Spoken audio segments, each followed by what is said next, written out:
اور نہ ان کی اولاد، وہ دوزخ کے یار ہیں، اسی میں وہ ہمیشہ رہیں گے۔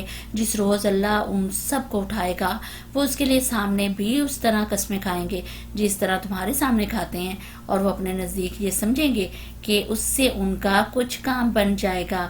خوب جان لو وہ پرلے درجے کے جھوٹے ہیں، شیطان ان پر مسلط ہو چکا ہے اور اس نے خدا کی یاد ان کے دل سے بھلا دی ہے۔ وہ شیطان کی پارٹی کے لوگ ہیں، خبردار رہو، شیطان کی پارٹی والے ہی خسارے میں رہنے والے ہیں۔ یقیناً ذلیل ترین مخلوقات میں سے ہیں وہ لوگ جو اللہ اور اس کے رسول صلی اللہ علیہ وسلم کا مقابلہ کرتے ہیں۔ اللہ نے لکھ دیا ہے کہ میں اور میرے رسول غالب ہو کر رہیں گے، یعنی اللہ تعالیٰ نے صاف یہاں پہ منع کر دیا کہ یہودیوں کو دوست جو ہے وہ نہیں بنانا، کیونکہ ان کے اوپر اللہ کا غضب جو ہے وہ نازل ہو چکا ہے، اور وہ جھوٹی قسمیں کھا کھا کے جو تمہیں اپنے طرف کا بنانا چاہتے ہیں اور تمہیں اللہ کے رستے سے روکنا چاہتے ہیں، تو ان کی بات کسی صورت نہیں ماننی، چاہے وہ جتنی مرضی قسمیں جو ہیں وہ کھائیں، کیونکہ ان کے اوپر اللہ نے کہا ہے کہ شیطان مسلط ہو گیا ہوا ہے، لہٰذا ان کا بھلا جو ہے وہ کسی صورت بھی نہیں ہو سکتا۔ تو پھر کہا گیا کہ وہ شیطان کی پارٹی کے لوگ ہیں، جو یہودی جو ہیں وہ شیطان کی پارٹی کے لوگ ہیں، اور شیطان کی پارٹی کے لوگ ہی ایک خسارے میں ہیں، یہ فرمایا جا رہا ہے۔ فرمایا فی الواقع اللہ زبردست اور زور آور ہے، تم کبھی یہ نہ پاؤ گے کہ جو لوگ اللہ اور آخرت پر ایمان رکھنے والے ہیں وہ ان لوگوں سے محبت کرتے ہوں جنہوں نے اللہ اور اس کے رسول صلی اللہ علیہ وسلم کی مخالفت کی ہے، خواہ وہ ان کے باپ ہوں یا ان کے بیٹے یا ان کے بھائی یا ان کے اہل خاندان۔ یہ وہ لوگ ہیں جن کے دلوں میں اللہ نے ایمان ثبت کر دیا ہے، یعنی یہ وہ یہودی وہ لوگ ہیں جو کہ اللہ اور اس کے رسول کے دشمن رہے ہیں۔ پھر ہم سے وہ دوستی کس طریقے سے قائم رکھی جا سکتی ہے؟ ہم کیوں پھر ان لوگوں کے ساتھ دوستی رکھیں؟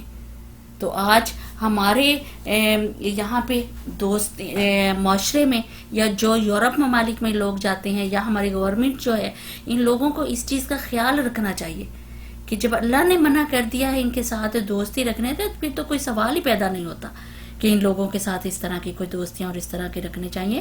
اگر ان ممالک میں ہمارے مسلم بھائی چلے بھی گئے ہیں تو ان کو بھی اس چیز کا خیال رکھنا چاہیے کہ ان لوگوں کے ساتھ قطعی دوستیاں، دل والا معاملہ جو ہے وہ نہیں ہونا چاہیے۔ فرمایا تم کبھی یہ نہ پاؤ گے کہ جو لوگ اللہ اور آخرت پر ایمان رکھنے والے ہیں وہ ان لوگوں سے محبت کرتے ہیں جنہوں نے اللہ اور اس کے رسول کی مخالفت کی ہے، خواہ وہ ان کے باپ ہوں یا ان کے بیٹے یا ان کے بھائی یا ان کے اہل خاندان۔ یہ وہ لوگ ہیں جن کے دلوں میں اللہ نے ایمان ثبت کر دیا ہے، وہ اپنی طرف سے ایک روح عطا کر کے ان کو قوت بخشی ہے، وہ ان کو ایسی جنتوں میں داخل کرے گا جن کے نیچے نہریں بہتی ہیں، ان میں وہ ہمیشہ رہیں گے۔ اللہ ان سے راضی ہوا اور وہ اللہ سے راضی ہوئے، وہ اللہ کی پارٹی کے لوگ ہیں، خبردار رہو اللہ کی پارٹی والے ہی فلاح پانے والے ہیں۔ تو کیا ہم نے اپنے لیے یہاں سے نکالنا ہے، سبق نکالنا ہے، ہم نے کیا پوائنٹ اپنے لیے نکالنا ہے کہ اللہ کی پارٹی کے لوگ بن کے رہنا ہے، شیطان کی پارٹی کے لوگوں سے کسی قسم کا کوئی تعلق نہیں ہمارا ہونا چاہیے۔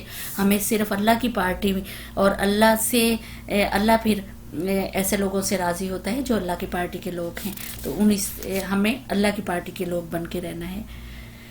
حضرت معاذ رضی اللہ تعالیٰ عنہ کی روایت ہے کہ نبی پاک صلی اللہ علیہ وسلم کی یہ دعا نقل انہوں نے کی ہے کہ خدایا جس کا ترجمہ اس طرح سے ہے کہ خدایا کسی فاجر، اور ایک روایت میں ہے کہ کسی فاسق کا میرے اوپر کوئی احسان نہ ہونے دے کہ میرے دل میں اس کے لیے کوئی محبت پیدا ہو، کیونکہ تیرے نازل کردہ وحی میں یہ بات بھی میں نے پائی ہے کہ اللہ اور یوم آخر پر ایمان رکھنے والوں کو تم اللہ اور رسول کے مخالفوں سے محبت کرتے نہ پاؤ گے۔ یعنی یہ دیکھیں اس کا یہاں پہ حدیث کا یہ بات رکھنے کا یہ مقصد تھا کہ جو صحابہ اکرام تھے دوستیاں رکھنی، تعلقات رکھنے تو دور کی بات، وہ اللہ سے باقاعدہ دعائیں مانگا کرتے تھے کہ ہمارے ان لوگوں سے کسی قسم کی اس طرح کی محبت نہ ہو، ہمارے دلوں میں کسی طرح سے ان لوگوں کے بارے میں محبت جو ہے وہ قائم نہ ہو، وہ پیدا نہ ہو، تو وہ کس طریقے سے دعائیں مانگا کرتے تھے اللہ تعالیٰ سے۔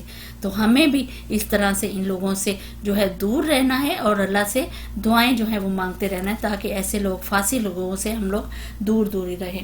یہ سورہ مجادلہ، آگے ہے سورہ حشر، تو اس کو انشاءاللہ سمجھنے کی کوشش کرتے ہیں۔ سورہ حشر ترتیب کے لحاظ سے 59 نمبر ہے، نزول کے اعتبار سے 111 نمبر ہے اس کا، 111، اور حشر کا مطلب ہے جمع کرنا۔ قیامت کے دن کو محشر کہتے ہیں، تو اس دن سارے انسانوں کو اس میدان میں جمع کیا جائے گا، تو لہٰذا اس سورت کا نام جو ہے، اس میں حشر کا ذکر آیا ہے، نام آیا ہے، تو اس لیے اس کا سورت کا نام اللہ تعالیٰ نے حشر، سورہ حشر رکھا۔ اس میں غزوہ بنی نذیر کے بارے میں یہ سورت جو ہے نازل ہوئی، جنہوں نے غداری کی تھی اور سازش کی تھی نبی پاک صلی اللہ علیہ وسلم کو قتل کرنے کی، تو ان کے بارے میں یہ پوری سورت جو ہے یہ نازل ہوئی۔ کون تھے وہ؟ مدینہ کے مشرق میں یہود کا وہ قبیلہ آباد تھا، بنو نذیر تھا، یعنی آباد تھا، اور یہ ایک اچھی خاصی آبادی تھی، تو انہوں نے قلعے بنا رکھے تھے۔ قرآن پاک میں ان قلعوں کو گڑیا کا نام دیا گیا ہے، اور بہت شاندار طریقے سے زندگی بسر کر رہے تھے۔ جب نبی پاک صلی اللہ علیہ وسلم نے مدینہ کی طرف ہجرت کی، تو انہوں نے صلح کا معاہدہ جو ہے وہ نبی پاک صلی اللہ علیہ وسلم کے ساتھ کیا، اور اس بات پر اتفاق کیا کہ وہ آپ صلی اللہ علیہ وسلم کی اطاعت کریں گے، لیکن انہوں نے بار بار عہد شکنی کی، وعدے کو توڑا، اپنے اس صلح نامے کو توڑا، اور آخرکار پھر 4 ہجری میں اللہ تعالیٰ نے ایسے حالات پیدا کر دیے کہ مسلمانوں نے ان کو مدینہ سے نکال کر باہر کر دیا، حالانکہ وہ مضبوط قلعوں میں رہتے تھے، جن کا ذکر قرآن پاک میں آیا بھی ہے۔ تو اللہ نے ان کے دلوں میں ایسا رعب بٹھا دیا تھا نبی پاک صلی اللہ علیہ وسلم کا اور صحابہ کا، کہ وہ خود بخود ہی وہاں سے نکل گئے تھے، یہاں تک کہ جاتے ہوئے اپنے قلعوں کی جو وہ کھڑکیاں وغیرہ تھی اور چھتیں تھی وہ بھی اکھاڑ کے تو وہ ساتھ اپنے لے گئے تھے۔ خیبر کی طرف چلے گئے، وہاں پہ بھی انہوں نے اپنی حرکتوں سے باز نہ آئے، تو وہاں سے پھر حضرت عمر کے زمانے میں ان کو وہاں سے بھی نکال دیا گیا، اور وہ پھر شام کی طرف جو ہے رخصت ہو گئے۔ تو ان کا ذکر اس صورت میں ہے۔ فرمایا بسم اللہ الرحمن الرحیم، اللہ ہی کی تسبیح ہے ہر اس چیز، اللہ ہی کی تسبیح کی ہے ہر اس چیز نے جو آسمانوں اور زمین میں ہے، اور وہی غالب اور حکیم ہے۔ وہی ہے جس نے اہل کتاب کافروں کو پہلے ہی حملے میں ان کے گھروں سے نکال باہر کیا، تمہیں ہرگز یہ گمان نہ تھا کہ وہ نکل جائیں گے، اور وہ بھی یہ سمجھے بیٹھے تھے کہ ان کی گڑیا، یعنی ان کے جو چھوٹے چھوٹے قلعے انہوں نے بنائے ہوئے ہیں، ان کا ذکر کیا گیا کہ انہیں اللہ سے بچا لیں گی، مگر اللہ ایسے رخ سے ان پر آیا جدھر سے ان کا خیال بھی نہ کیا، کہ یعنی اللہ تعالیٰ نے اس طرح کے حالات پیدا کر دیے، اور اس طرح ان کا مسلمانوں کا رعب جو ہے ان کے دلوں میں بٹھا دیا تھا کہ وہ مسلمانوں سے جنگ کرنے کی ہمت کرتے۔ تو یہ اللہ تعالیٰ یہاں فرما رہے ہیں کہ خود بخود وہ لوگ وہاں سے نکل گئے اپنے گھروں سے، اس نے ان کے دلوں میں رعب ڈال دیا تھا۔ یہ نتیجہ یہ ہوا کہ وہ خود اپنے ہاتھوں سے بھی اپنے گھروں کو برباد کر رہے تھے، اور مومنوں کے ہاتھوں بھی برباد کروا رہے تھے۔ بس عبرت حاصل کرو اے دیدہ و بینا رکھنے والو، یعنی ناشکری کی حد کر دی تھی کہ اتنے خوبصورت ان کی زندگی گزر رہی تھی، صرف یہ کہ انہوں نے نبی پاک صلی اللہ علیہ وسلم کی اطاعت جو ہے وہ کرنے سے انکار کر دیا، اور جو وعدے نبی پاک صلی اللہ علیہ وسلم سے کیے تھے، صلح کے وعدے جو کیے تھے، وہ بھی انہوں نے توڑ دیے، اور سازش کی نبی پاک صلی اللہ علیہ وسلم کو مارنے کی۔ تو اس کے بدلے پھر اللہ تعالیٰ نے مسلمانوں کا رعب جو ہے ان کے اوپر اس طرح کا بٹھا دیا تھا کہ وہ خود بخود نکل گئے وہاں سے، اور جاتے ہوئے وہ پھر اپنے گھروں کو، یعنی وہ جو پہلے ذکر کیا نا کہ اپنے گھروں کی چھتیں اور کھڑکیاں اور یہ ساری چیزیں جو ہیں وہ اتار کے جو وہ ساتھ لے گئے تھے، تو اس کا ذکر یہاں پہ کیا جا رہا ہے کہ وہ خود بھی برباد کر رہے تھے اپنے گھروں کو، اور پھر مومن جو ہیں وہ بھی برباد کر رہے تھے۔ فرمایا اگر اللہ نے ان کے حق میں جلاوطنی نہ لکھ دی ہوتی تو دنیا ہی میں وہ انہیں عذاب دے دیتا، یعنی ان کا نام و نشان مٹا دیتا، کہ اگر وہ صلح کر کے اپنی جانیں بچانے کی بجائے لڑتے تو ان کا پوری طرح جو ہے قلعہ کما اللہ تعالیٰ ان کو پوری طرح جو ہے برباد کر دیتا۔ تو وہ انہوں نے جنگ کرنے کی بجائے وہاں سے جانا انہوں نے زیادہ مناسب سمجھا، اور پھر ان کی عورتیں اور ان کے بچے جو ہیں وہ وہیں پہ چھوڑ دیے، ان کو پھر غلام جو ہے وہ بنا لیا گیا، جنہیں فدیہ دے کر پھر وہ چھڑانے والے بھی، ان کو چھڑانے والا بھی کوئی نہیں تھا، کہ جو عورتیں اور جو بچے تھے وہ خود وہاں سے آدمی جو ہیں وہاں سے نکل گئے تھے۔ تو یہ فرمایا جا رہا ہے اگر اللہ نے ان کے حق میں جلاوطنی نہ لکھ دی ہوتی تو دنیا میں بھی وہ انہیں عذاب دے ڈالتا، اور آخرت میں تو ان کے لیے دوزخ کا عذاب ہے ہی۔ یہ سب کچھ اس لیے ہوا کہ انہوں نے اللہ اور اس کے رسول کا مقابلہ کیا، اور جو بھی اللہ کا مقابلہ کرے اللہ اس کو سزا دینے میں بہت سخت ہے۔ تم لوگوں نے کھجوروں کے جو درخت کاٹے یا ان جن کو اپنی جڑوں پر کھڑا رہنے دیا، یہ سب اللہ ہی کے اذن سے تھا، اور اللہ نے یہ اذن اس لیے دیا تاکہ فاسقوں کو ذلیل و خوار کر دے۔ اب یہ سب جو ہے اللہ کی طرف سے ہو رہا تھا، جو درخت وہ کاٹ رہے تھے. یہاں پہ بھی اب یہ معاملہ تھا کہ مسلمانوں نے جب ان کا محاصرہ کیا، بنی نذیر کا، تو ان کی بستی کا جب محاصرہ کیا تو درمیان میں کھجوروں کے جو بڑے بڑے درخت تھے ان کو کاٹ دیا اللہ کے حکم سے، اور تاکہ محاصرہ جو ہے وہ بآسانی کیا جا سکے. یہاں پہ پھر انہوں نے جو قبیلے والے تھے انہوں نے شور مچانا، بلکہ اور جو منافقین تھے انہوں نے شور مچانا شروع کر دیا کہ محمد صلی اللہ علیہ وسلم جو ہیں وہ فساد فی الارض ہیں. یعنی یہ ویسے تو یہ اس کا حکم دیتے ہیں، لیکن خود دیکھ لو کہ ہرے بھرے پھل اور درخت جو ہیں، پھلدار درخت جو ہیں وہ کاٹ رہے ہیں. تو یہ لہٰذا یہ زمین کے اوپر فساد جو ہیں وہ برپا کر رہے ہیں. اس پر اللہ تعالیٰ نے یہ حکم نازل کیا، یہ آیات نازل کی کہ تم لوگوں نے جو درخت کاٹے اور جن کو کھڑا رہنے دیا ان میں تمہارے کوئی ناجائز فعل نہیں تھا، یا ناجائز کسی کام کے لیے تم نے نہیں کیا تھا، بلکہ اللہ کی اذن سے تم ایسا کر رہے تھے، اللہ کے کہنے سے ایسا کر رہے تھے. یہ یہاں فرمایا جا رہا ہے. اور کہا، اور اللہ نے یہ اذن اس لیے دیا تھا کہ فاسقوں کو ذلیل و خوار کر دے، اور جو مال اللہ نے ان کے قبضے سے نکال کر اپنے رسول کی طرف پھیلا دیا وہ ایسا مال نہیں ہے جن پر تم اپنے گھوڑے اور اونٹ دوڑائے ہوں، بلکہ اللہ اپنے رسول کو جس پر چاہتا ہے تسلط عطا فرما دیتا ہے، اور اللہ ہر چیز پر قادر ہے. یعنی جنگ میں جو مال اکٹھا ہوتا ہے اس کو مال غنیمت کہتے ہیں، اور مال غنیمت کا حصہ جو ہے وہ ہم پیچھے بھی پڑھ چکے ہیں کہ خود اللہ تعالیٰ نے بنا دیا ہے. اور اللہ ہر چیز پر قادر ہے. جو کچھ بھی اللہ ان کی بستیوں کے لوگوں سے اپنے سوال کی طرف پلٹا دے، رسول کی طرف پلٹا دے، وہ اللہ اور رسول اور رشتہ داروں اور یتامہ اور مساکین اور مسافروں کے لیے ہے، تاکہ وہ تمہارے مالدار ہی کے درمیان گردش نہ کرتے رہیں. یعنی یہ سارے فیک حصے یہ کہلاتے ہیں. یہ سارے جو ہیں وہ اللہ تعالیٰ نے خود ہی حصے جو ہیں مال کے بنا دیے تھے کہ کس کس کے پاس کتنا مال جو ہے جائے گا. تو یہاں پہ یہ بات ہو رہی ہے کہ اس کا مقصد بات کرنے کا یہ تھا کہ دولت جو ہے وہ امیروں کے درمیان میں گھومتی نہ رہے، تو لہٰذا انصاف جو ہے برابر کا ایک ہونا چاہیے، اور یہ مال جو ہے، مال غنیمت جو ہے، یہ ان لوگوں کو ملنا چاہیے. یہ اللہ تعالیٰ نے فرما دیا کہ یعنی فیک حصے جو ہیں وہ اللہ تعالیٰ نے خود ہی بتا دیے. جو کچھ رسول تمہیں دیں وہ لے لو، اور جس چیز سے وہ تم کو روک دیں اس سے رک جاؤ. اللہ سے ڈرو، اللہ سخت سزا دینے والا ہے. نیز وہ مال ان غریب مہاجرین کے لیے ہیں جو اپنے گھروں اور جائیدادوں سے نکال باہر کیے گئے ہیں. یہ لوگ اللہ کا فضل اور اس کی خوشنودی چاہتے ہیں، اور اللہ اور اس کے رسول صلی اللہ علیہ وسلم کی حمایت پر کمر بستہ رہتے ہیں.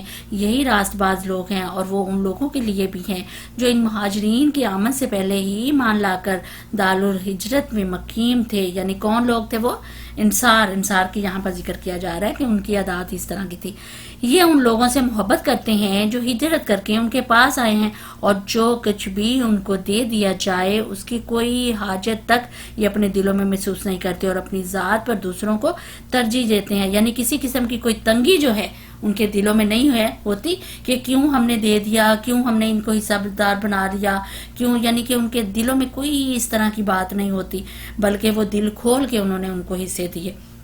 خواہ وہ اپنی جگہ خود محتاج ہو جائیں، یعنی خود محتاج ہو جائیں کسی کا، لیکن ان کو انہوں نے محتاج نہیں، ان کو انہوں نے تنگی نہیں آنے دی.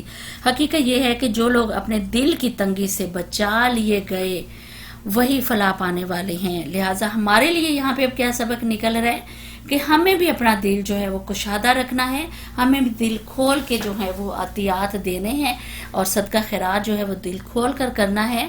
تو یہ سبق ہمارے لیے نکلا ہے کہ دل کی تنگی جو ہے وہ اللہ تعالیٰ کو پسند نہیں ہے.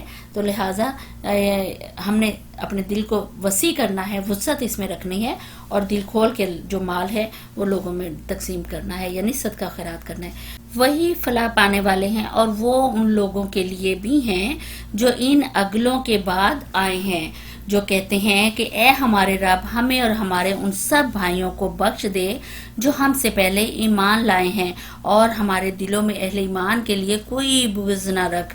اے ہمارے رب، تو بڑا مہربان اور رحم فرمانے والا ہے. یہ دعا وہ کرتے تھے، یعنی کون؟ کہ آپس میں مہاجرین انصار جو ہے یہ دعا پھر اللہ تعالیٰ سے کیا کرتے تھے. تم نے دیکھا نہیں ان لوگوں کو جنہوں نے منافقت کی روش اختیار کی، یہ اپنے اہل کتاب بھائیوں سے کہتے ہیں اگر تمہیں نکالا گیا تو ہم تمہارے ساتھ نکلیں گے اور تمہارے معاملے میں ہم کسی کی بات ہرگز نہ مانیں گے، اور اگر تم سے جنگ کی گئی تو ہم تمہاری مدد کریں گے، مگر اللہ گواہ ہے کہ یہ لوگ قطعی جھوٹے ہیں۔ اگر وہ نکالے گئے تو یہ ان کے ساتھ ہرگز نہ نکلیں گے، اور اگر ان سے جنگ کی گئی تو یہ ان کی ہرگز مدد نہ کریں گے، اور اگر یہ ان کی مدد کریں بھی تو پیٹ پھیر جائیں گے اور پھر کہیں سے کوئی مدد نہ پائیں گے۔ ان کے دلوں میں اللہ سے بڑھ کر تمہارا خوف ہے، اس لیے کہ یہ ایسے لوگ ہیں جو سمجھ بوجھ نہیں رکھتے۔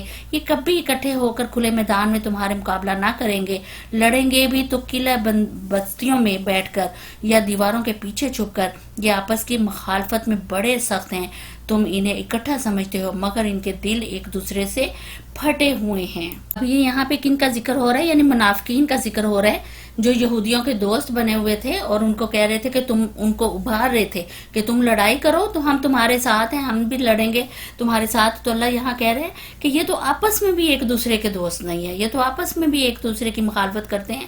تو اگر ایک گروہ ان میں سے لڑ بھی رہا ہوگا تو جو ان کو لڑانے کے لیے ابھار رہا ہے وہ کبھی بھی ان کا ساتھ نہیں دے گا۔ تو لہٰذا یہ تو آپس میں بھی اکٹھے نہیں رہ سکتے، تو انہوں نے تمہارا ساتھ کہاں سے دینا ہے؟ یعنی یہ فرمایا جا رہا ہے۔ فرمایا تم انہیں اکٹھا سمجھتے ہو مگر ان کے دل ایک دوسرے سے پھٹے ہوئے ہیں۔ ان کا یہ حال اس لیے ہے کہ یہ بے عقل لوگ ہیں۔ یہ انہی لوگوں کے مانند ہیں جو ان سے تھوڑی ہی مدت پہلے اپنے کیے کا مزہ چکھ چکے ہیں۔ یعنی کون سے؟ وہ جو پہلے قومیں ہیں ان کا ذکر کیا گیا ہے، اور ان کے لیے دردناک عذاب ہے۔ ان کی مثال شیطان کی سی ہے کہ پہلے وہ انسان سے کہتا ہے کہ کفر کر، اور جب انسان کفر کر بیٹھتا ہے تو وہ کہتا ہے کہ میں تجھ سے بری زماں ہوں، مجھے تو اللہ رب العالمین سے ڈر رکھتا ہے۔ یعنی کن کی مثال شیطان سے دی گئی ہے؟ منافقین کی مثال اللہ تعالیٰ نے شیطان سے دی ہے کہ یہ منافقین جو ہے اس طرح کے ہے کہ جب شیطان بھی انسان کو کہتا ہے کہ کفر معاہدہ کرتا ہے، جب وہ کفر کر لیتا ہے تو پھر وہ کہتا ہے کہ میں اب بری زماں ہوں۔ تو اسی طرح یہ منافقین بھی پہلے ابھارتے رہتے ہیں کہ ان سے لڑو، جب وہ لڑنے کے لیے تیار ہو جاتے ہیں تو پھر پیچھے سے یہ بھاگ جاتے ہیں۔ تو یہ کہا جا رہا ہے، فرمایا پھر دونوں کا انجام یہ ہونا ہے کہ ہمیشہ کے لیے جہنم میں جائیں، اور ظالموں کی یہی جزا ہے۔ اے لوگو جو ایمان لائے ہو، اللہ سے ڈرو، اور ہر شخص یہ دیکھے کہ اس نے کل کے لیے کیا سامان کیا ہے۔ اللہ سے ڈرتے رہو، اللہ یقیناً تمہارے ان سب اعمال سے باخبر ہے تو جو تم کرتے ہو۔ یعنی اب یہاں پہ فرمایا جا رہا ہے کہ اللہ کا تقوی اختیار کرو، آخرت کا احساس جو ہے وہ دلایا جا رہا ہے یہاں پہ۔ پھر ہم نے دیکھا کہ جب منافق مسلمانوں کا قرآن پاک میں نفاق پر گرفت کی گئی ہے تو ساتھ میں ہی ان کو نصیحت بھی کی گئی ہے تاکہ ان کا ضمیر جاگ جائے، ذرا وہ اندر سے ڈریں، ذرا اندر سے ڈر ان کے اللہ کا پیدا ہو اور نادم ہو وہ، تو پھر اس گڑھے میں قیامت کا جو گڑھا ہے اس میں جانے سے وہ بچ جائیں، ادھر نکلنے کی کوئی فکر کریں، تو جس میں ان کے اپنے نفس نے ان کو گرا دیا ہے۔ تو یہ بات یہاں پہ کی جا رہی ہے، اور پھر یہ فرمایا جا رہا ہے کہ کل کے لیے کیا سامان، ہر شخص یہ دیکھے کہ اس نے کل کے لیے کیا سامان پیدا کیا ہے، کہ یعنی آج جو ہے وہ دنیا ہے اور کل جو ہے وہ قیامت ہے۔ ٹھیک ہے نا، کہ ہم آج کی کتنے افسوس کی بات ہے کہ ہم آج کی فکر تو کر رہے ہوتے ہیں، آج کی اس کے لطف اور لذت اس دنیا سے اٹھا رہے ہیں، لیکن کل کی فکر جو ہے ہم نہیں کر رہے ہوتے۔ آج کے ہم کر رہے ہوتے ہیں کہ ہمارے پاس کھانے کو روٹی نہیں ہے، سر چھپانے کو جگہ نہیں ہے، اور اسی طرح وہ شخص بھی اپنے پاؤں پہ خود جو ہے کلہاڑی مار رہا ہوتا ہے جو اپنی دنیا جو ہے بنانے کی ہر وقت فکر میں لگا رہتا ہے، لیکن آخرت بنانے سے غافل۔ بالکل، تو ہمیں بھی یہاں پہ سوچنا ہے اور ہمیں دھیان اس چیز کی طرف کرنا ہے کہ کیا ہمارا بھی یہی معاملہ تو نہیں ہے کہ ہم دنیا بنانے میں تو لگے ہوئے ہیں لیکن آخرت کی ہمیں کوئی فکر ہی نہ ہو، کہ اپنے کل کی آج بنانے میں ہم مگن ہیں لیکن کل جو آنے والا ہے اس کی ہم فکر نہیں کر رہے ہیں۔ تو لہٰذا اس کی ہمیں فکر کرنی ہے، اپنے کل کی، اپنے کل کو ہم نے بچانا ہے، وہ سرمایہ اکٹھا کرنا ہے ہمیں، وہ جو ہمارے آخرت میں ہمارے کام آئے۔ فرمایا یہی لوگ فاسق ہیں، دوزخ میں جانے والے اور جنت میں جانے والے کبھی یکساں نہیں ہو سکتے، جنت میں جانے والے ہی اصل میں کامیاب ہیں۔ اب یہاں پہ ایک مثال دی جا رہی ہے، اگر ہم نے یہ قرآن کسی پہاڑ پر بھی اتار دیا ہوتا تو تم دیکھتے کہ وہ اللہ کے خوف سے دبا جا رہا ہے اور پھٹا پڑتا ہے۔ یعنی یہاں پہ بتایا جا رہا ہے کہ قرآن جس طرح خدا کی کبریائی اور اس کے حضور بندے کی ذمہ داری کا جو جواب دہی ہے اس کو صاف صاف بیان کیا جا رہا ہے کہ اتنا یہ اہم اور اتنا فہم ہے کہ اگر پہاڑ جیسی عظیم مخلوق کو بھی، کہ کتنا طاقتور ہوتا ہے پہاڑ، کہ اس کو بھی اگر یہ نصیب کیا جاتا تو اسے معلوم ہو جاتا کہ اس کو کس رب نے کے سامنے اپنے اعمال کی جواب دہی کرنی ہے، کس رب نے اس کو نازل کیا ہے، تو وہ اس خوف سے کانپ اٹھتا۔ لیکن حیرت ہے کہ انسان نے بے فکری کے عالم میں اس کو جو قرآن کو سمجھتا ہے اور اس کے ذریعے سے حقیقت حال جان چکا ہے، اور پھر بھی اس پر وہ خوف جو ہے وہ طاری نہیں ہوتا۔ ایک مثال صرف اللہ تعالیٰ کا یہاں پہ دینے کا مقصد ہے کہ یہ اتنی بھاری ذمہ داری ہے۔ آپ دیکھیں کہ اقامت دین کی ذمہ داری کتنی بھاری ذمہ داری ہے، کوئی آسان کام نہیں ہے۔ تو یہاں پہ یہی کہا جائے کہ ایک مضبوط چیز نے اس ذمہ داری کو لینے سے جو ہے انکار کر دیا کہ وہ کانپ اٹھتا اگر اس کے اوپر یہ ذمہ داری ڈالی جاتی۔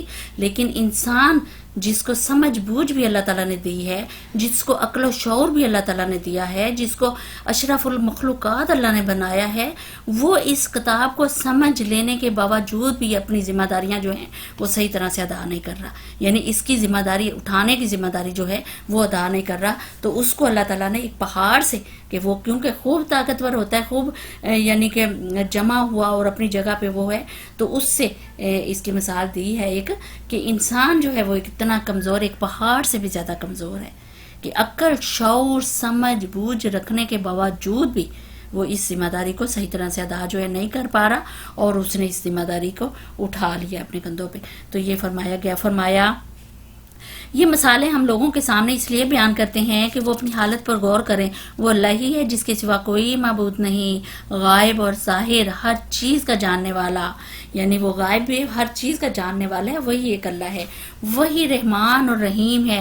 وہ اللہ ہی ہے جس کے سوا کوئی معبود نہیں، وہ بادشاہ ہے نہایت مقدس، سراسر سلامتی، امن دینے والا، نگہبان، سب پر غالب، اپنا حکم بزور نافذ کرنے والا اور بڑا ہی ہو کر رہنے والا۔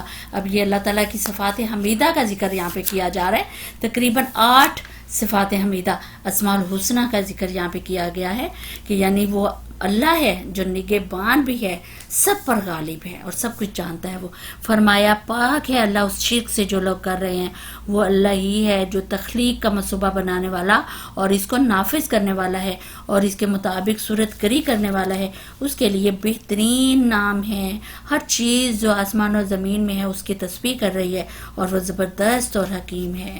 یعنی ہر چیز جو ہے اللہ تعالیٰ کی حقیقت یہاں پہ بتائی گئی ہے کہ اللہ تعالیٰ کی حقیقت میں بڑا ہے وہ سب سے، اور ہر کائنات کی ہر چیز جو ہے اس کے مقابلے میں حقیر ہے بالکل۔ اس لیے اس کا بڑا ہونا اور بڑا ہی ہو کر رہنا، اور یہ کہ ایک اس کی بڑی صفت ہے اس کی کہ وہ بہت زیادہ بلکہ خوبیوں کا مالک ہے، کہ اس کے سوا کوئی نہیں ہے جو پیدا کر سکتا ہو، جو صورتیں بنا سکتا ہو، صورت گری کر سکتا ہو، جو آسمان زمین بنا سکتا ہو، ساری کائنات بنا سکتا ہو۔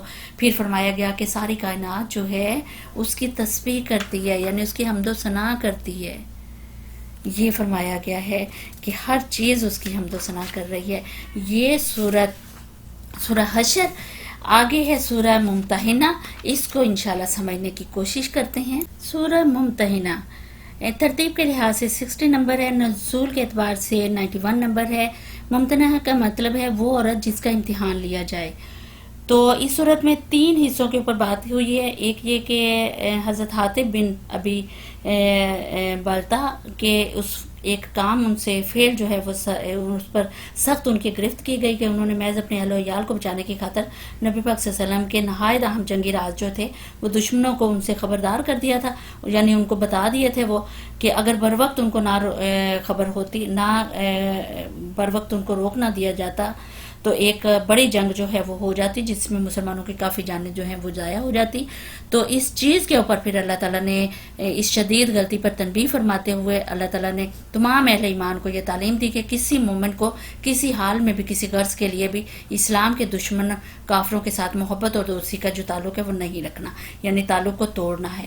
یہ فرمایا گیا۔ دوسرا جو بات ہوئی وہ یہ کہ ایک اہم معاشرتی مسئلے کے اوپر فیصلہ کیا گیا جو اس وقت بڑی پیچیدگی پیدا کر گیا تھا کہ مکہ میں بہت سے ایسی مسلمان عورتیں ایسی تھیں جن کے شوہر کافر تھے اور کسی نہ کسی طریقے سے وہ ہجرت کر کے مدینہ پہنچ گئی تھی. تو اسی طرح مدینہ میں بہت زیادہ مسلمان مرد ایسے تھے جن کی بیویاں جو تھی وہ کافر تھے اور وہ مرد جو تھے وہ ہجرت کر کے آگے تھے.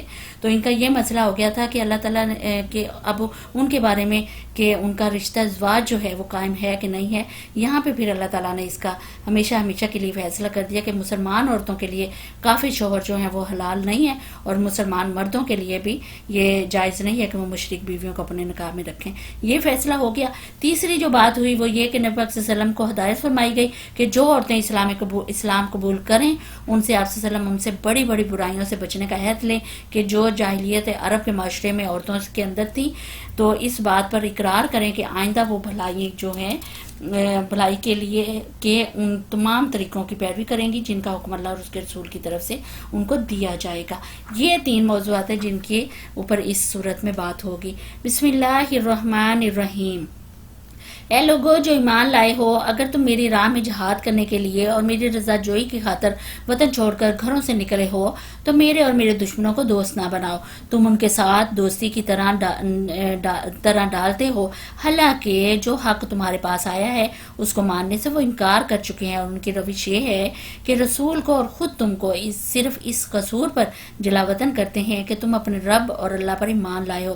تم چھپا کر ان کو دوستانہ پیغام بھیجتے ہو، حالانکہ جو کچھ تم چھپا کر کرتے ہو اور جو علانیہ کرتے ہو ہر چیز کو میں خوب جانتا ہوں. یعنی یہاں پہ ان صحابہ کی بات ہو رہی ہے جن کا بھی ہم نے ذکر کیا ہے کہ انہوں نے جو خفیہ باتیں تھی، خفیہ اطلاعات تھی وہ دشمنوں کو پہنچا دی تھی. تو ان کا ذکر کیا جا رہا ہے کہ وہ ایک خط کے ذریعے انہوں نے پہنچائی تھی. وہ فرمایا جو شخص حالانکہ جو کچھ تم چھپا کر کرتے ہو، جو لانیاں کرتے ہو، ہر چیز کو میں خوب جانتا ہوں. جو شخص بھی تم میں سے ایسا کرے وہ یقیناً راہ راستے بھٹک گیا. ان کا رویہ تو یہ ہے کہ اگر تم پر قابو پا جائیں تو تمہارے ساتھ دشمنی کریں اور ہاتھ اور زبان سے تمہیں آزار دیں. وہ تو یہ چاہتے ہیں کہ تم کسی طرح کافر ہو جاؤ. قیامت کے دن نہ تمہاری رشتہ داریاں کسی کام آئیں گی نہ تمہاری اولاد. اس روز اللہ تمہارے درمیان جدائی ڈال دے گا اور وہی تمہارے اعمال کا دیکھنے والا ہے. یعنی اللہ تعالیٰ وہ کچھ بھی نہیں ہے، وہ اس دن قیامت کے دن کسی کی دوستیاں وہ کام نہیں آئیں گی، رشتہ داریاں تو اللہ تعالیٰ جو ہے وہ خود ہی قیامت کے دن دور دور ہٹا دے گا. تم لوگوں کے لیے ابراہیم اور اس کے ساتھیوں میں ایک اچھا نمونہ ہے کہ انہوں نے اپنی قوم سے صاف کہہ دیا ہم تم سے اور تمہارے ان معبودوں سے جن کو تم خدا کو پکار کر پوچھتے ہو قطعی بیزار ہیں. ہم نے تم سے کفر کیا اور ہمارے اور تمہارے درمیان ہمیشہ کے لیے دعوت ہو گئی اور بیڑ پڑ گیا جب تک کہ تم اللہ واحد پر ایمان نہ لاؤ. مگر ابراہیم کا ابراہیم کا اپنے باپ سے یہ کہنا کہ اس سے مستثنا ہے کہ میں آپ کے لیے مغفرت کی درخواست ضرور کروں گا اور اللہ سے آپ کے لیے کچھ حاصل کر لینا میرے بس میں نہیں ہے. یعنی ابراہیم علیہ السلام نے کہا کہ میں دعا کروں گا اور ابراہیم و اصحاب ابراہیم کی دعا یہ تھی کہ ربنا علیک توکلنا وعلیک انبنا وعلیک المصیر ربنا لا تجعلنا فتنة للذین کفروا واغفر لنا ربنا انک انت العزیز الحکیم. کیا دعا تھی؟ اے ہمارے رب تیرے ہی اوپر ہم نے بھروسہ کیا اور تیری ہی طرف ہم نے رجوع کر لیا اور تیرے ہی حضور ہمیں پلٹنا ہے. اے ہمارے رب ہمیں کافروں کے لیے فتنہ نہ بنا دے. اے ہمارے رب ہمارے قصوروں سے درگزر فرما، بے شک تو ہی زبردست اور دانا ہے. یعنی یہ دعا تھی ان کی. انہی لوگوں کے طرز عمل میں تمہارے لیے اور ہر اس شخص کے لیے اچھا نمونہ ہے جو اللہ اور روز آخرت کا امیدوار ہے. اس سے کوئی منحرف ہو تو اللہ بے نیاز ہے اور اپنی ذات میں آپ محمود ہے. یعنی اگر کوئی اس سے انکار کرے تو پھر اللہ کو کوئی اس سے غرض نہیں ہے. فرمایا بعید نہیں کہ اللہ کبھی تمہارے اور ان لوگوں کے درمیان محبت ڈال دے جن سے آج تم نے دشمنی مول لی ہے. اللہ بڑی قدرت رکھتا ہے اور وہ غفور الرحیم ہے. اللہ تمہیں اس بات سے نہیں روکتا کہ تم ان لوگوں کے ساتھ نیکی اور انصاف کا برتاؤ کرو جنہوں نے دین کے معاملے میں تم سے جنگ نہیں کی ہے اور تم اور تمہیں تمہارے گھروں سے نہیں نکالا۔ اللہ انصاف کرنے والوں کو پسند کرتا ہے۔ وہ تمہیں جس بات سے روکتا ہے وہ تو یہ ہے کہ تم ان لوگوں سے دوستی کرو جنہوں نے تم سے دین کے معاملے میں جنگ کی ہے اور تمہیں تمہارے گھروں سے نکالا ہے اور تمہارے اخراج میں ایک دوسرے کی مدد کی ہے۔ ان سے جو لوگ دوستی کریں وہی ظالم ہے۔ یعنی قطعی طور پہ اللہ نے منع کر دیا کہ یہودیوں سے کسی صورت کفار سے دوستی جو ہے وہ جائز نہیں ہے۔ فرمایا ہے لوگوں جو ایمان لائے ہو، جب مومن عورتیں ہجرت کر کے تمہارے پاس آئیں تو ان کے مومن ہونے کی جانچ پڑتال کر لو۔ یعنی اب یہ اس دوسرے موضوع کا ذکر ہے جو ہم نے پیچھے کیا ہے کہ ان عورتوں کا معاملہ کیا ہے کہ جو کہ ہجرت کر کے آئی ہیں تو کیا معاملہ ان کا ہوگا۔ تو فرمایا ان کے ایمان کی حقیقت اللہ ہی جانتا ہے، پھر جب تمہیں معلوم ہو جائے کہ وہ مومن ہیں تو انہیں کفار کی طرف واپس نہ کرو، نہ وہ کفار کے لیے حلال ہیں اور نہ کفار ان کے لیے حلال ہیں۔ ان کے کافر شوہروں نے جو مہر ان کو دیے تھے وہ انہیں پھیر دو اور ان سے نکاح کر لینے میں تم پر کوئی گناہ نہیں جبکہ تم ان کے مہر ان کو ادا کر دو۔ یعنی پھر مسلمانوں کو ہدایت کی کہ تم لوگ ان سے نکاح کر لو اور تم خود بھی کافر عورتوں کو اپنے نکاح میں نہ روک کے رکھو۔ جو مہر تم نے اپنی کافر اور بیویوں کو دیے تھے وہ تم واپس مانگ لو اور جو مہر کافروں نے اپنی مسلمان بیویوں کو دیے تھے انہیں وہ واپس مانگ لے۔ یہ اللہ کا حکم ہے، یعنی اللہ تعالیٰ نے کا حکم ہے یہ کہ اس طریقے سے اب کرنا ہے کہ مسلمان عورت کے لیے کافر شوہر حلال نہیں ہے اور مسلمان مرد کے لیے کافر مشرک بیوی جو ہے وہ حلال نہیں ہے۔ یہ اب کرنا ہے۔ فرمایا وہ تمہارے درمیان فیصلہ کرتا ہے اور اللہ علیم و حکیم ہے۔ اور اگر تمہاری کافر بیویوں کے مہروں میں سے کچھ تمہیں کفار سے واپس نہ ملے اور پھر تمہاری نوبت آئے تو جن لوگوں کی بیویاں ادھر رہ گئی ہیں ان کو اتنی رقم ادا کر دو جو ان کے دیے ہوئے مہروں کے برابر ہو اور اس خدا سے ڈرتے رہو جس پر تم ایمان لائے ہو۔ اے نبی صلی اللہ علیہ وسلم جب تمہارے پاس مومن عورتیں بیعت کرنے کے لیے آئیں، اب یہ تیسرا موضوع شروع ہو رہا ہے، اور اس بات کا عہد کریں کہ وہ اللہ کے ساتھ کسی چیز کو شریک نہ کریں گی، چوری نہ کریں گی، زنا نہ کریں گی، اپنی اولاد کو قتل نہ کریں گی، اپنے ہاتھ پاؤں کے آگے کوئی بہتان گھڑ کر نہ لائیں گی اور کسی امر معروف میں تمہاری نافرمانی نہ کریں گی تو ان سے بیعت لے لو اور ان کے حق میں اللہ سے دعائے مغفرت کرو۔ یعنی یہ جو احکامات ہیں، یہ جو حکم ہے وہ ان کو ماننے ہوں گے، اللہ کی اور رسول کی اطاعت کرنی ہوگی کہ اس طرح ان کو نہیں یہ کام نہیں کرنے۔ فرمایا یقیناً اللہ درگزر کے فرمانے والا ہے اور رحم کرنے والا ہے۔ لوگوں جو ایمان لائے ہوں ان لوگوں کو دوست نہ بناؤ جن پر اللہ نے غضب فرمایا، جو آخرت سے اس طرح مایوس ہوئے جس طرح قبر میں پڑے ہوئے کافر مایوس ہوئے۔ یعنی کیا کہا جا رہا ہے کہ ان لوگوں کو دوست نہ بناؤ جن کے اوپر اللہ کا غضب نازل ہوا۔ دیکھیں مسلسل اللہ تعالیٰ اب یہ کئی آیتوں میں اللہ تعالیٰ نے یہ بات کہہ دی ہے کہ ان کو دوست نہیں بنانا، وہ کبھی دوست نہیں، مسلمانوں کے دوست یہودی جو ہیں وہ کبھی مسلمانوں کے دوست نہیں ہو سکتے، یہ فرمایا جا رہا ہے۔ یہ سورہ ممتحنہ، آگے سورہ صف ہے تو اس کو دیکھتے ہیں۔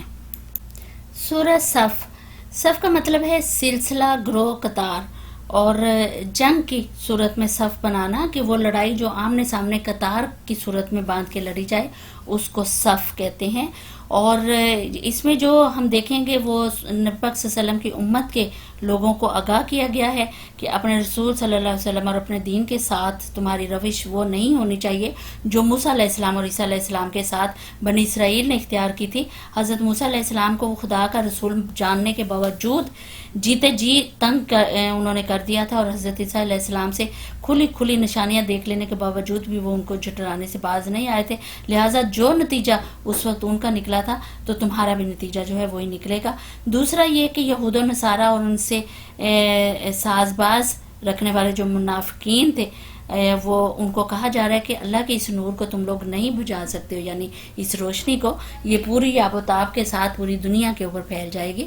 ان کو اس چیز کے بارے میں آگاہ کیا جا رہا ہے، بتایا جا رہا ہے۔ اور پھر ہم پڑھیں گے اس میں کہ اہل ایمان کو بتایا گیا کہ دنیا اور آخرت کی کامیابی کی جو راہ ہے وہ صرف ایک ہے، اور وہ یہ ہے کہ اللہ اور اس کے رسول پر سچے دل سے ایمان لانا اور اللہ کی راہ میں جان و مال سے جہاد کرنا۔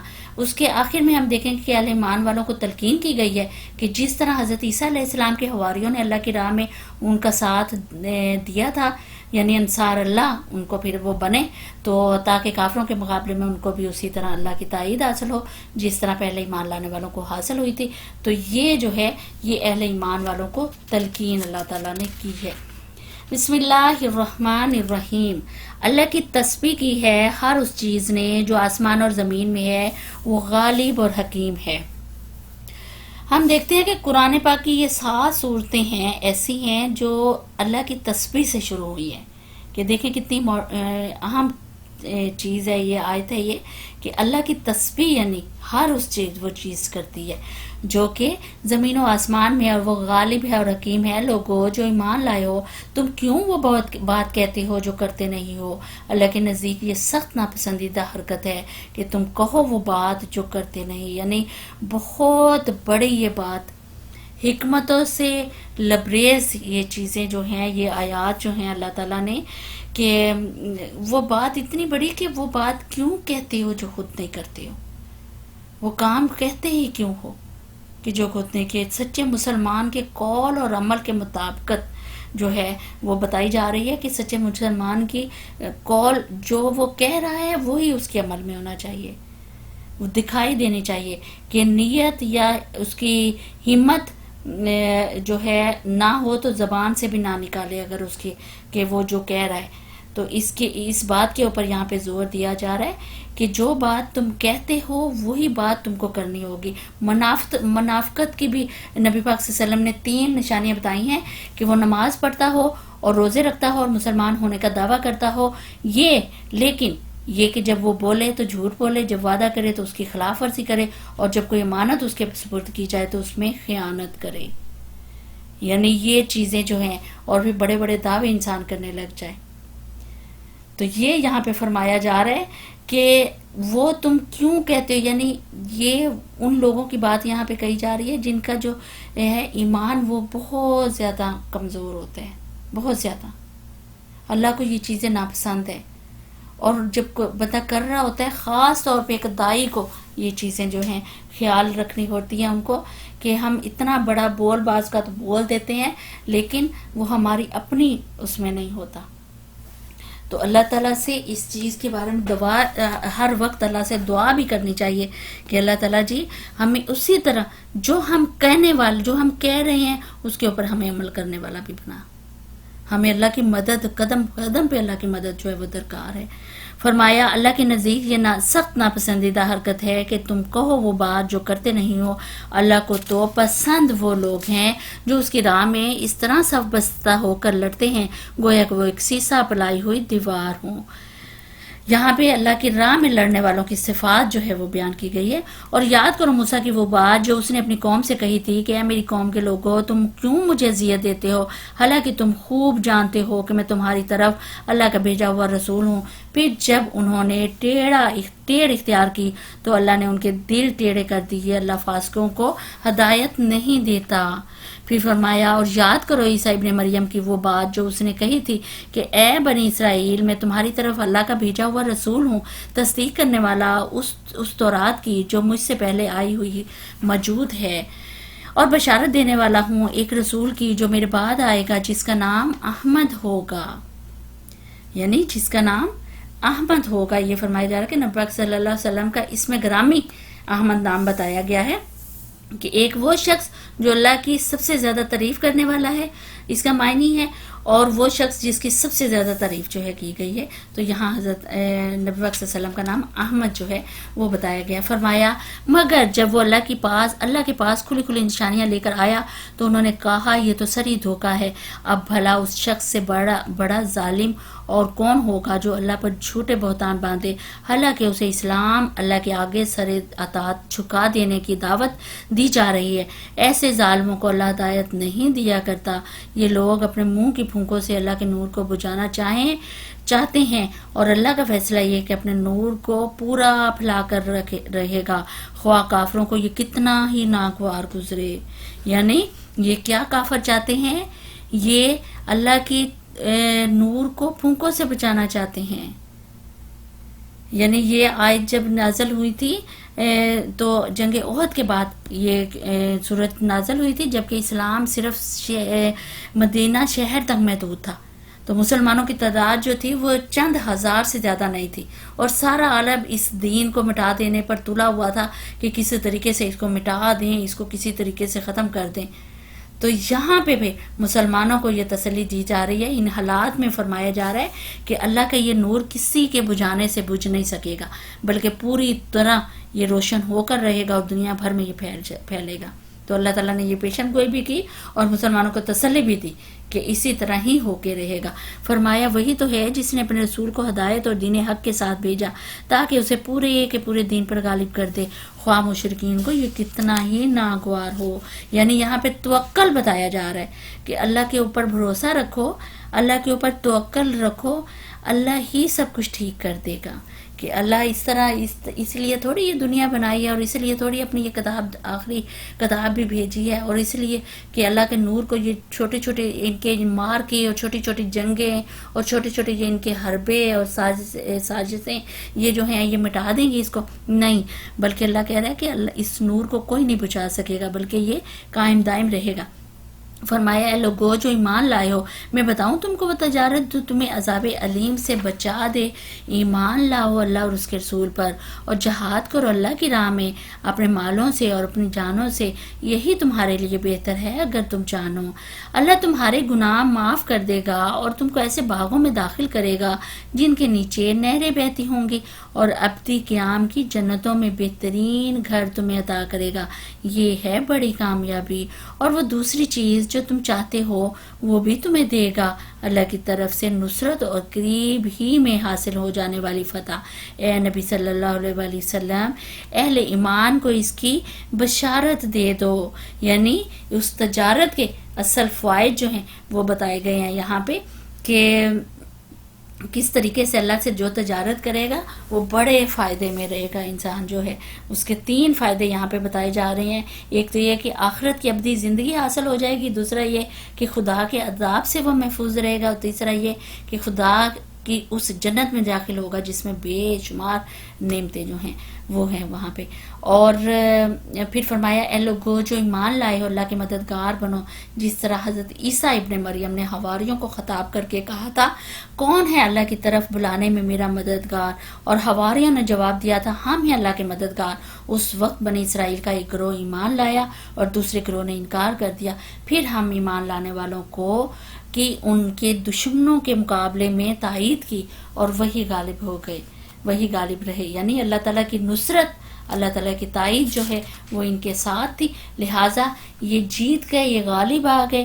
اور یہ یہاں پہ کہا جا رہا ہے کہ مسیح پر علیہ السلام پر ایمان نہ لانے والوں سے مراد جو تھی وہ یہودی تھے، اور ایمان لانے والوں سے مراد عیسائی تھے اور مسلمان دونوں تھے، کہ اللہ تعالیٰ نے ان دونوں کو مسیح کے منکرین پر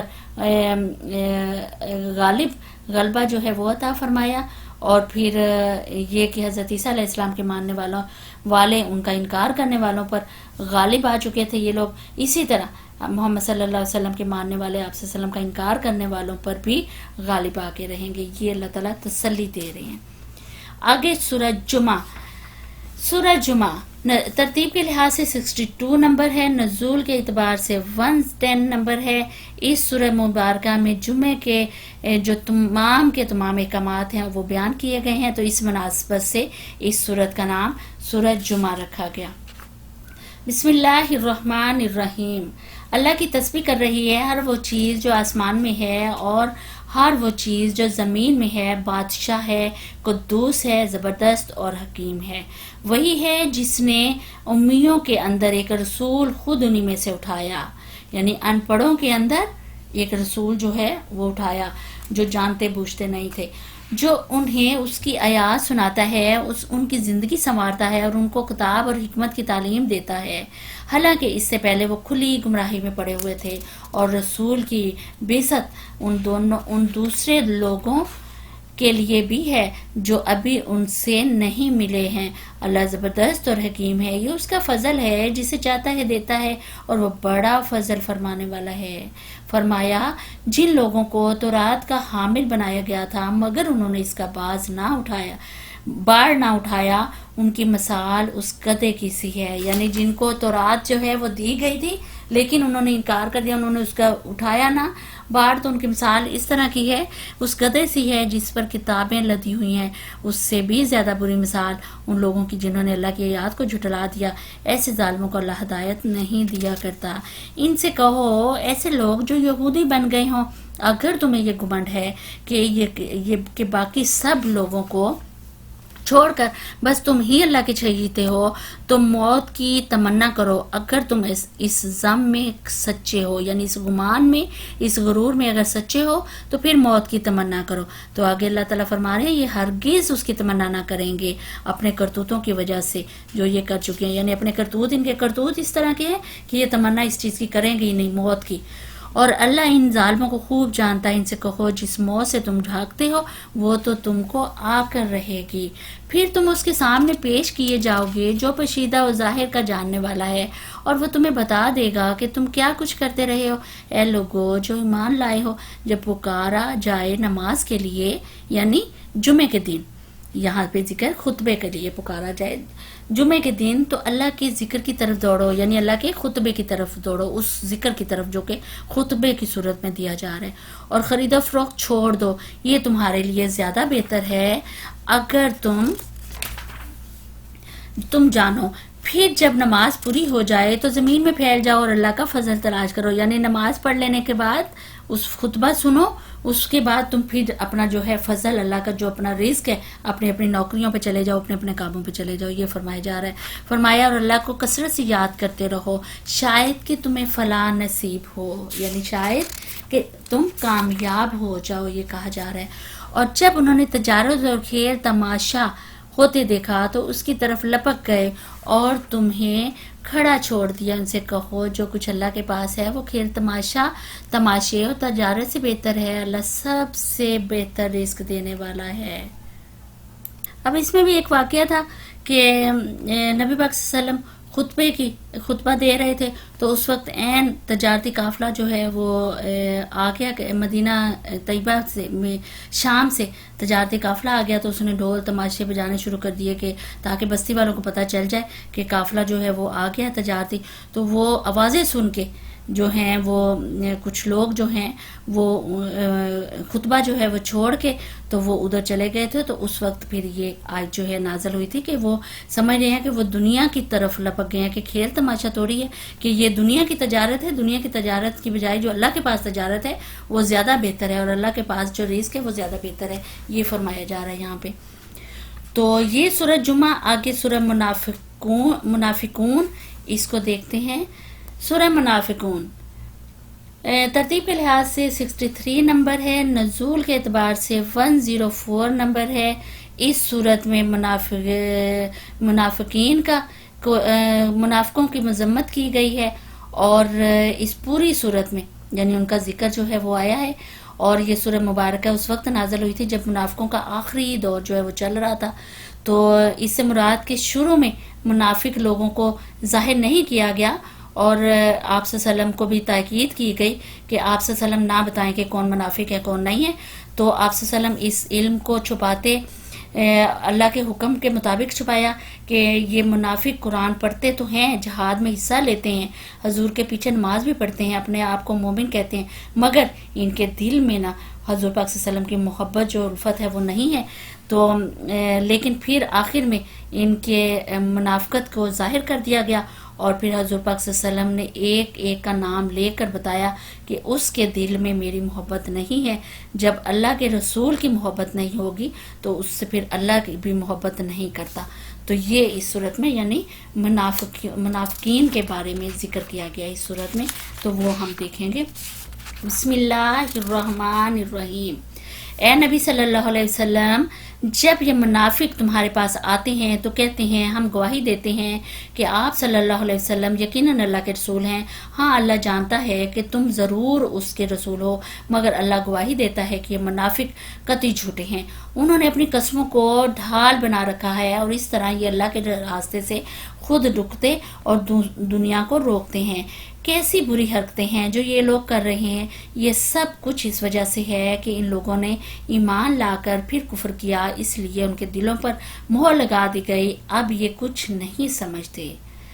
انہیں دیکھو تو ان کے جثے تمہیں بڑے شاندار نظر آتے ہیں، یعنی جثے جسامت، ان کی جسم تن و بدن کی بات ہو رہی ہے یہاں پہ، کہ وہ بڑے شاندار نظر آتے ہیں۔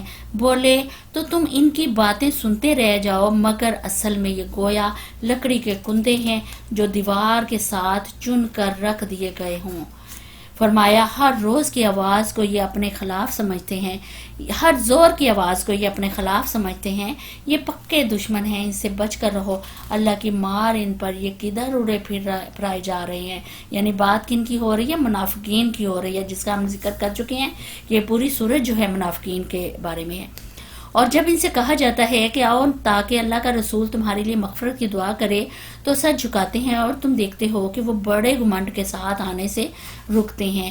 اے نبی صلی اللہ علیہ وسلم، تم چاہے ان کے لیے مغفرت کی دعا کرو یا نہ کرو، ان کے لیے یکساں ہے، اللہ ہر کسی سے معاف نہ کرے گا، اللہ فاسق لوگوں کو ہرگز ہدایت نہیں دیتا۔ یعنی تم ان کے لیے معافی مانگو یا نہ مانگو، یہ کسی صورت ایمان جو ہے وہ لانے والے نہیں ہیں، یہ کسی صورت جو ہے ہدایت پانے والے نہیں ہیں، یہ فرمایا جا رہا ہے۔ یہ وہی لوگ ہیں جو کہتے ہیں کہ رسول کے ساتھیوں پر خرچ کرنا بند کر دو تاکہ یہ منتشر ہو جائے، حالانکہ زمین اور آسمانوں کے خزانوں کا مالک اللہ ہی ہے، مگر یہ منافق سمجھتے نہیں ہیں۔ یہ کہتے ہیں ہم مدینے واپس پہنچ جائیں تو جو عزت والا ہے وہ ذلیل کو وہاں سے نکال باہر کرے گا، حالانکہ عزت تو اللہ اور اس کے رسول اور مومنین کے لیے ہے، مگر یہ منافق جانتے نہیں ہیں۔ اے لوگو جو ایمان لائے ہو، تمہارے مال اور تمہاری اولادیں تم کو اللہ کی یاد سے غافل نہ کریں۔ یعنی ایک بڑی آیت جو ہے یہاں پہ اللہ تعالیٰ نے رکھ دیا، بڑا پیغام ایک، کہ ایمان والوں سے فرمایا جا رہا ہے کہ جو ایمان لے آئے ہیں کہ تمہارے یہ مال اور تمہاری اولاد جو ہے وہ اللہ کی یاد سے غافل نہ کر دے۔ یعنی تم اتنے زیادہ ان چیزوں میں مگن نہ ہو جاؤ کہ نماز کا ٹائم نکل آیا ہے، یا اللہ کے ذکر کا ٹائم نکل آیا ہے، یا وہ ٹائم جو ہے وہ اس کے اولاد کی اور اس کے نام کر دیا ہے، مال کے نام، کاروبار کے نام اپنے ان کے نام کر دیا ہے، جو ٹائم خالصاً اللہ کا ہونا چاہیے تھا۔ تو یہ یہاں کہا جا رہا ہے، فرمایا جو لوگ ایسا کریں گے وہی خسارے میں رہنے والے ہیں۔ جو رزق ہم نے تمہیں دیا ہے اس میں سے خرچ کرو قبل اس کے کہ تم میں سے کسی کی موت کا وقت آ جائے، اور اس وقت وہ کہیں گے اے میرے رب، کیوں نہ تو نے مجھے تھوڑی سی مہلت اور دے دی کہ میں صدقہ دے دیتا اور سارے لوگوں میں شامل ہو جاتا۔ حالانکہ جب کسی کی مہلت عمل پوری ہونے کا وقت آ جاتا ہے تو اللہ اس کو ہرگز مزید مہلت نہیں دیتا، اور جو کچھ تم کرتے ہو اللہ اس سے باخبر ہے۔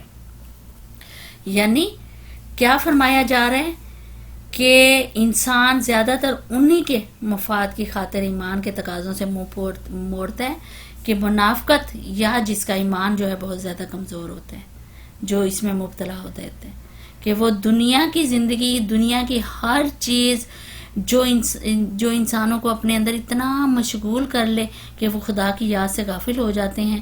تو فرمایا جا رہا ہے کہ یہ یاد خدا سے غفلت ہی ساری خرابیوں کی اثر جڑ ہے۔ تو لہٰذا اتنے محتاط ہو کے زندگی گزارو کہ نہ یہ دنیا کی تجارت، نہ یہ دنیا کی خوش نمائیاں تم لوگوں کو اپنے اندر مگن کر سکیں، نہ تمہارے اندر خود اپنی اولاد کی اتنی محبت کہ جس کی خاطر تم اپنا دن رات جو ہے وہ دنیا کمانے میں لگے ہوئے ہو، اس کی محبت بھی اتنا زیادہ تمہیں غافل نہ کر دے اللہ کی یاد سے۔ یہ یہاں پہ فرمایا جا رہا ہے کہ زندگی کی مہلت جو ہے وہ ایک جب پوری ہو گئی تو پوری ہو گئی، اس کے بعد ہلکی سی ایک رائی کے دانے کے برابر بھی مہلت جو ہے وہ نہیں ملے گی۔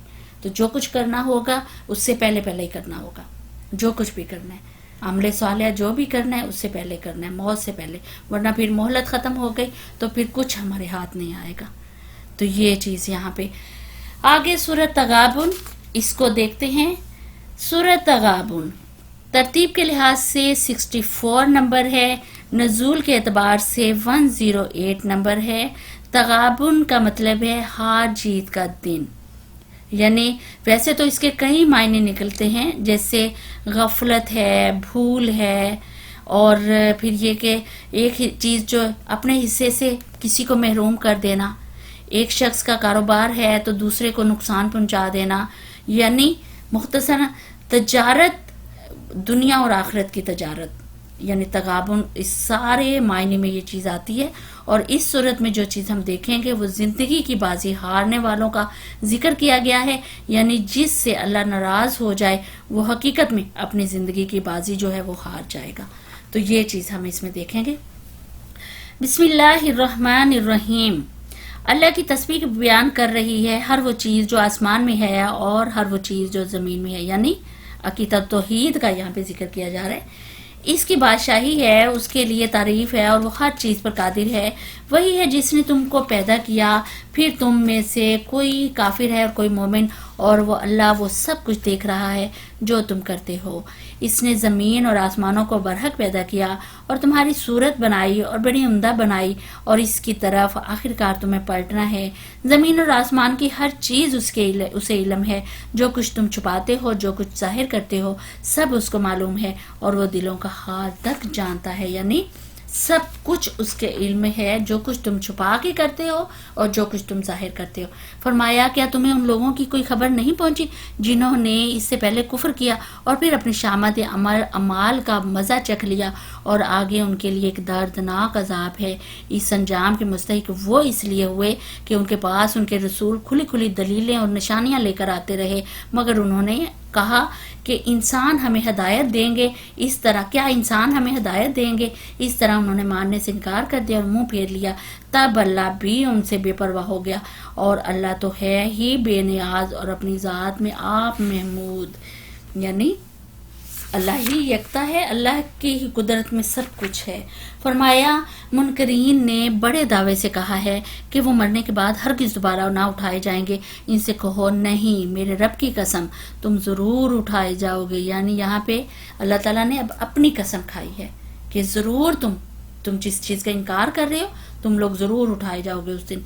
پھر ضرور تمہیں بتایا جائے گا کہ تم دنیا میں کیا کچھ کیا ہے، اور ایسا کرنا اللہ کے لیے بہت آسان ہے. یعنی کوئی مشکل کام نہیں اللہ کے لیے یہ کرنا. بس ایمان لاؤ اللہ پر اور اس کے رسول پر اور اس روشنی پر جو ہم نے نازل کی ہے. جو کچھ تم کرتے ہو اللہ اس سے باخبر ہے. اس کا پتہ تمہیں اس روز چل جائے گا جب اجتماع کے دن وہ تم سب کو اکٹھا کرے گا. وہ دن ہوگا ایک دوسرے کے مقابلے میں لوگوں کی ہار جیت کا. یہ تغابن، ٹھیک ہے، ہار جیت کا دن. آگے فرمایا جو اللہ پر ایمان لایا ہے اور نیک عمل کیا کرتا ہے، اللہ اس کے گناہ جھاڑ دے گا اور اسے ایسی جنتوں میں داخل کرے گا جن کے نیچے نہریں بہتی ہوں گی. یہ لوگ ہمیشہ ہمیشہ ان میں رہیں گے.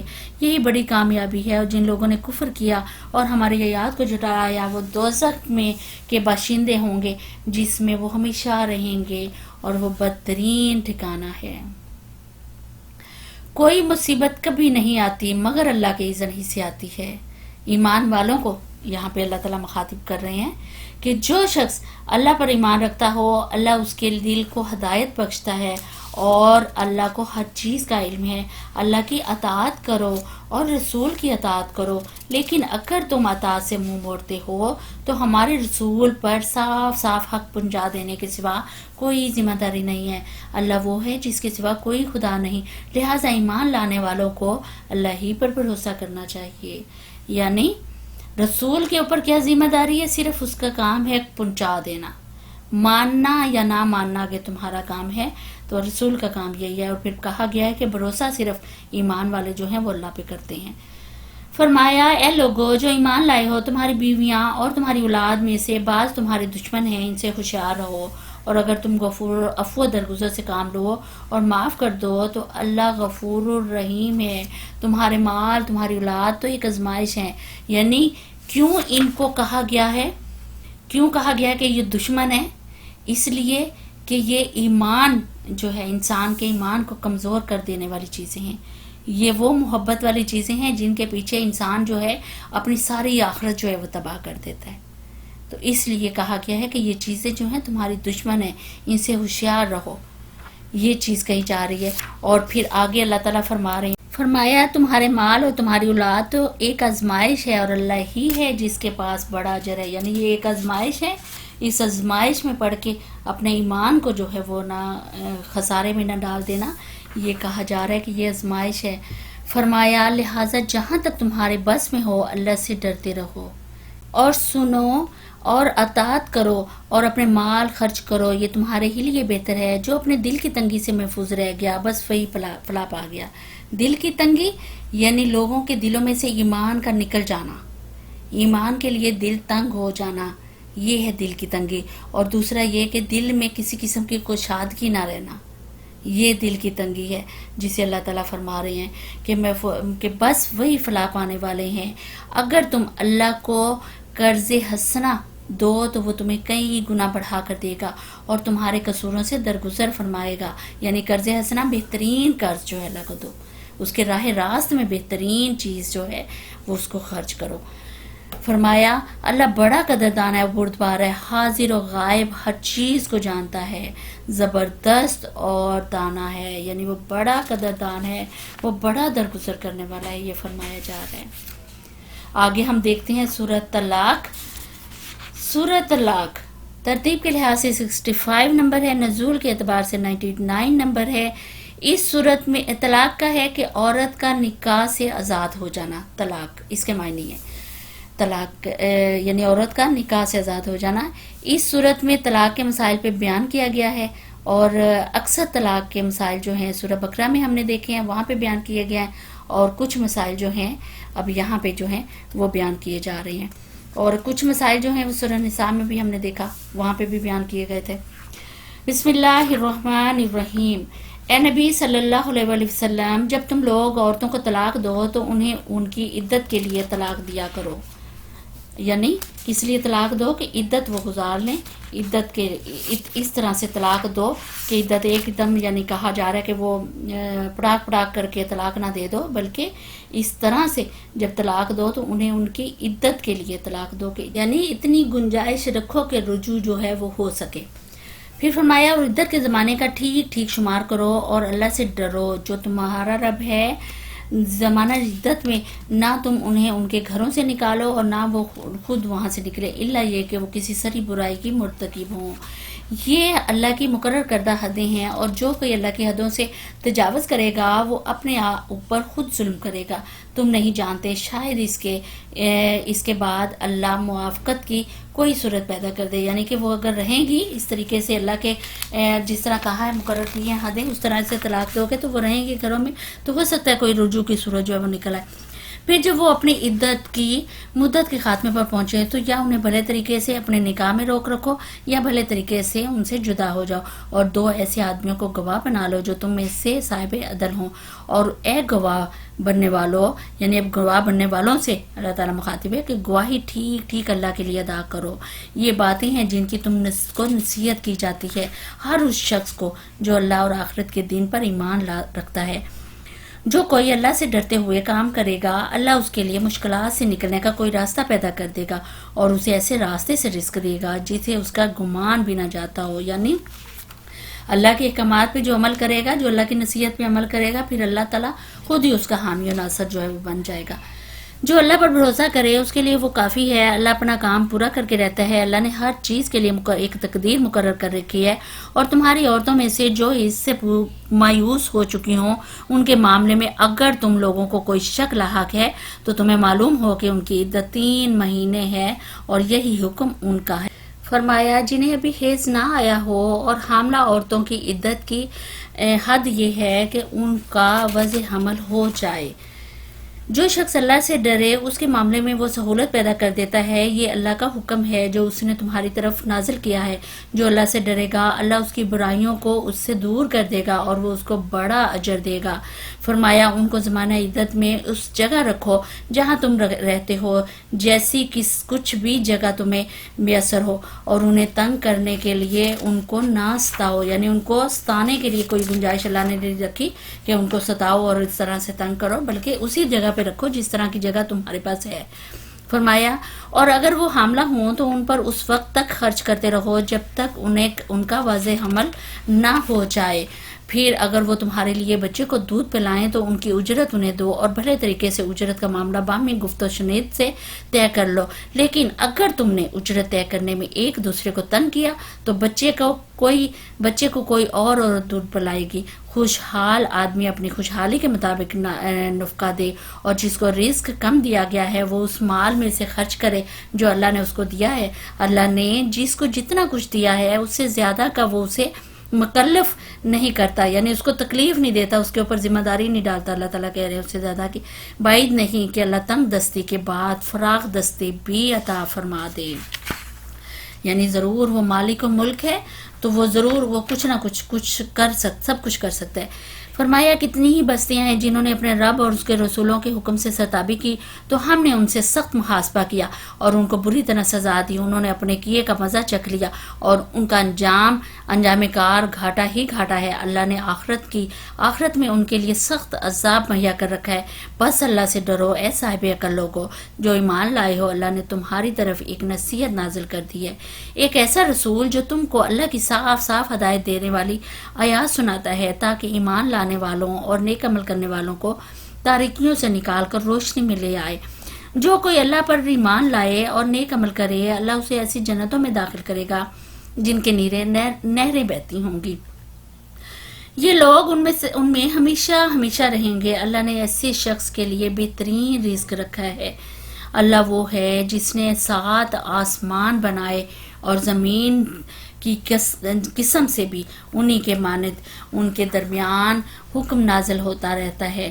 یہ بات تمہیں اس لیے بتائی جا رہی ہے تاکہ تم جان لو کہ اللہ ہر چیز پر قدرت رکھتا ہے اور کہ اللہ کا علم ہر چیز پر محیط ہے. یعنی کیوں بتائی جا رہی ہے یہ بات کہ اللہ رب العالمین کے حکم سے ہی سب کچھ ہوتا ہے. جو کچھ آسمان اور زمین میں ہے، جو کچھ اس میں اگتا ہے، جو کچھ ان میں پیدا ہوتا ہے، وہ سب کچھ اللہ رب العالمین کے اذن سے ہوتا ہے. تو یہ سورۃ طلاق جس کو ہم نے سمجھا. اس کے بعد ہے سورہ تحریم، اس کو دیکھتے ہیں انشاءاللہ اللہ کے حکم سے. سورہ تحریم ترتیب کے لحاظ سے 66 نمبر ہے، نزول کے اعتبار سے 107 نمبر ہے. تحریم کا مطلب ہے حرام قرار دینا یا پھر محترم عزت والا قرار دینا. یہاں پہ حرام قرار دینے پر بات ہوئی ہے اس صورت میں.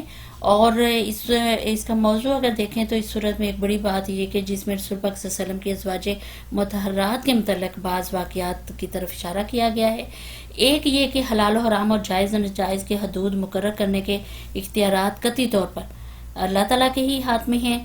اور دوسرا جو اشارہ کیا گیا وہ یہ کہ انسانی معاشرے میں نبی کا مقام جو ہے وہ انتہائی نازک ہے، یعنی وہ کوئی عام آدمی نہیں ہے.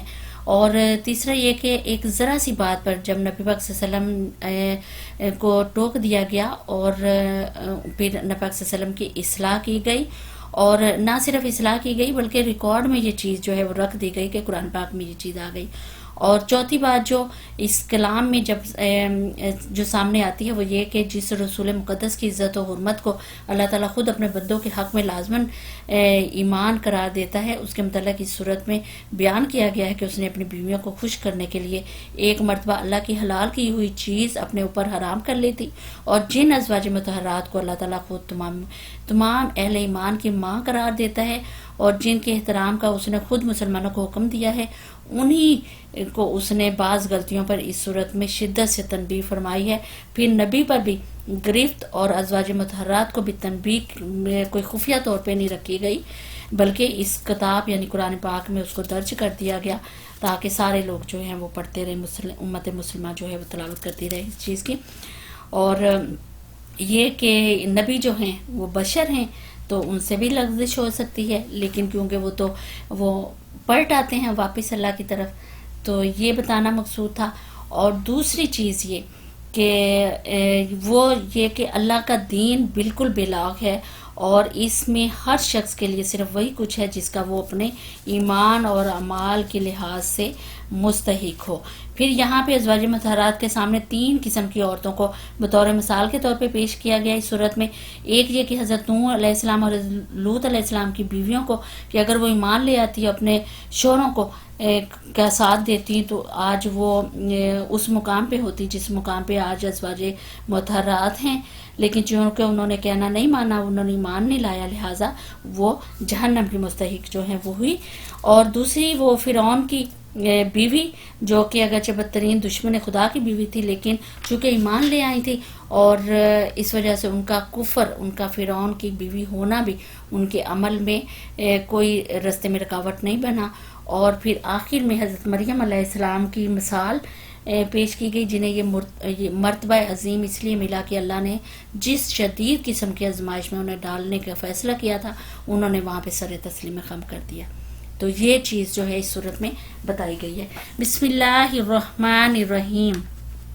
اے نبی صلی اللہ علیہ وآلہ وسلم، تم کیوں اس چیز کو حرام کرتے ہو جو اللہ نے تمہارے لیے حلال کی ہے؟ کیا اس لیے کہ تم اپنی بیویوں کی خوشی چاہتے ہو؟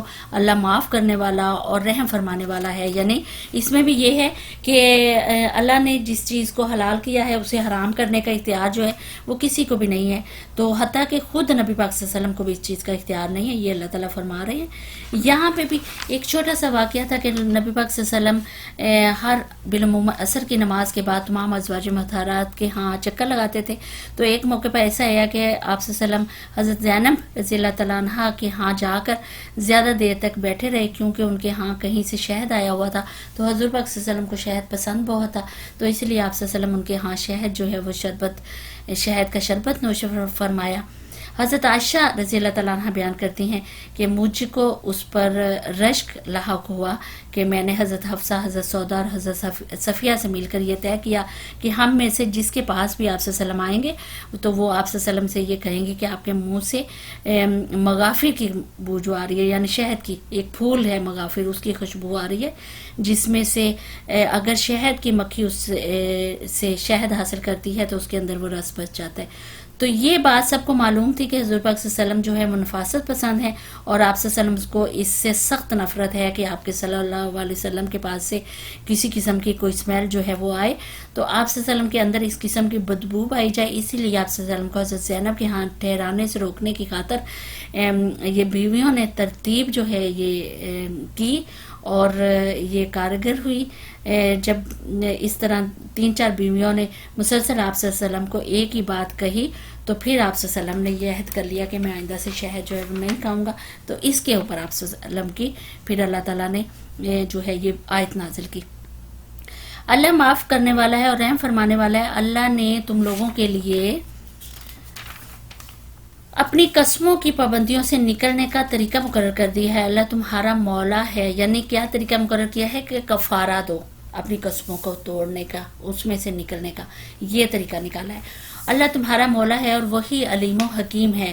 اور یہ معاملہ بھی قابل توجہ ہے کہ نبی صلی اللہ علیہ وسلم نے ایک بات اپنی ایک بیوی سے راز میں کہی تھی، پھر جب اس بیوی نے کسی اور پر وہ راز ظاہر کر دیا اور اللہ نے نبی کو اس افشاء راز کی اطلاع دے دی، تو نبی صلی اللہ علیہ وسلم نے اس پر کس حد تک اس بیوی کو خبردار کیا اور کس حد تک اس سے درگزر کیا۔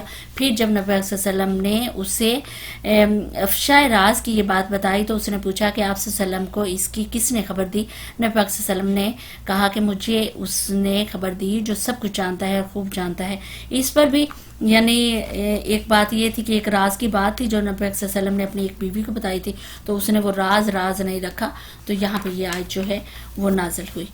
فرمایا اگر تم دونوں اللہ سے توبہ کرتی ہو تو یہ تمہارے لیے بہتر ہے، کیونکہ تمہارے دل سیدھی راہ سے ہٹ گئے ہیں، اور اگر نبی صلی اللہ علیہ وسلم کے مقابلے میں تم نے باہم جتھا بندی کی تو جان رکھو کہ اللہ اس کا مولا ہے، اور اس کے بعد جبرائیل علیہ السلام اور تمام صالح اہل ایمان اور سب ملائکہ اس کے ساتھی ہیں اور مددگار ہیں۔ بعید نہیں کہ اگر نبی تم سب بیویوں کو طلاق دے دے تو اللہ اسے ایسی بیویاں تمہارے بدلے میں عطا فرمائے گا جو تم سے بہتر ہوں، سچی مسلمان، با ایمان، اطاعت گزار، توبہ گزار، عبادت گزار اور روزہ دار، اور خواہ شوہر دیدہ ہوں یا باکرا۔ یعنی اس طرح کے اللہ تعالیٰ کہہ رہے کہ اگر تم خوش نہیں ہو تو پھر تمہارے بدلے اگر تم جانا چاہتی ہو، رخصت چاہتی ہو، تو پھر تمہارے بدلے میں اس طرح کی بیویاں نبی صلی اللہ علیہ وسلم کو عطا کر دوں گا۔ اے لوگو جو ایمان لائے ہو، بچاؤ اپنے آپ کو، اپنے اہل عیال کو اس آگ سے جس کا ایندھن انسان اور پتھر ہوں گے۔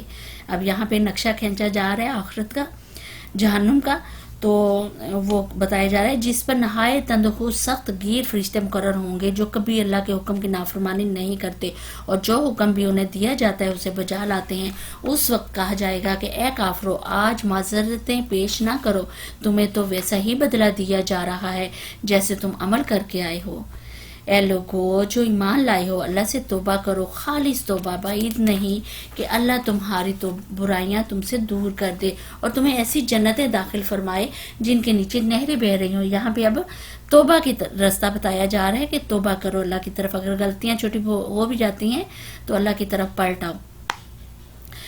فرمایا یہ وہ دن ہوگا جب اللہ اپنے نبی کو اور ان لوگوں کو جو اس کے ساتھ ایمان لائے ہوئے ہیں رسوا نہ کرے گا، ان کا نور ان کے آگے آگے اور ان کے دائیں جانب دوڑ رہا ہوگا اور وہ کہہ رہے ہوں گے کہ اے ہمارے رب، ہمارا نور ہمارے لیے مکمل کر دے اور ہم سے درگزر فرما، تو ہر چیز پر قدرت رکھتا ہے۔ اے نبی صلی اللہ علیہ وسلم، کفار اور منافقین سے جہاد کرو اور ان کے ساتھ سختی سے پیش آؤ، ان کا ٹھکانہ جہنم ہے اور بہت برا ٹھکانہ ہے۔